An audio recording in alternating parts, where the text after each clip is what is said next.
राजा हुए, लेकिन सिर्फ प्रभु श्री राम को ही ईश्वर के रूप में पूजा गया। लेकिन उनके आगे क्या हुआ, कहां कहां तक साम्राज्य का विस्तार हुआ और उनके वंशज कौन रहे। श्री राम अपने बेटों को अपने साथ राजमहल ले गए। अयोध्या पर कुछ दिन शासन करने के बाद उन्होंने इक्ष्वाकु वंश को पूरे भारत में स्थापित करने के लिए अपने और अपने भाइयों के बेटों को राजपाट सौंपने की प्रक्रिया शुरू की। शोध में सामने आया है कि राम को जहां 2 बेटे लव और कुश थे, भरत के भी 2 बेटे थे। इनका नाम तक्ष और पुष्कल था। लक्ष्मण के भी 2 बेटे थे। उनका नाम चंद्रकेतु और अंगद था। सबसे छोटे भाई शत्रुघ्न के भी 2 बेटे थे, जिनका नाम सुबाहु और शत्रुघाती था।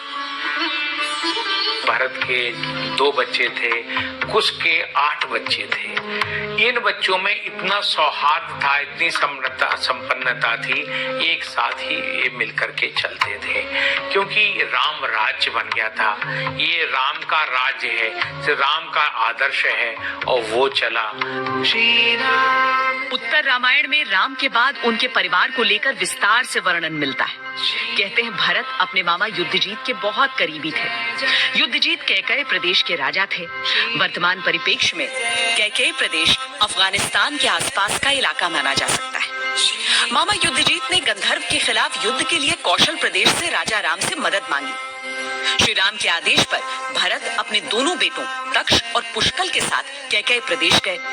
गंधर्व को हराने के बाद भरत ने यहाँ पर अपने बड़े बेटे तक्ष के नाम पर तक्षशिला राज्य की स्थापना की। साथ ही छोटे बेटे पुष्कल के नाम पर पुष्कलावत राज्य की स्थापना की। 5 साल तक दोनों को शासन सत्ता की बारीकियां सिखाने के बाद भरत वापस अयोध्या लौट आए। श्री राम चाहते थे कि चारों दिशा में उनके अपनों की सत्ता पर पकड़ हो।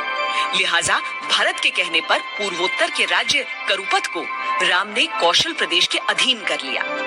लक्ष्मण के दोनों बेटों अंगद और चंद्रकेतु के नाम पर अंगदीय और चंद्रकांता नगरों को बसाया गया। 1 साल तक लक्ष्मण यहाँ रहकर वापस अयोध्या लौट आए। इसी तरह से शत्रुघ्न ने लवनासुर का वध करके यमुना के किनारे 2 भव्य नगरों विदिशा और मथुरापुरी का निर्माण किया। लवनासुर को मारने के बाद उन्होंने पहले ही शत्रुघ्न को परिवार के साथ भेज दिया था और कहा था कि वहां 2 कैपिटल सिटीज डेवलप करना, मथुरा और विदिशा। मथुरा यूपी में, विदिशा मध्य प्रदेश में, और वहां अपने पुत्रों को राज्य का राजकाज करने में। श्री राम का नाम ही ऐसा है कि वो सिर्फ एक धर्म विशेष से नहीं जुड़ सकते। राम समूचे विश्व के लिए आदर्श है।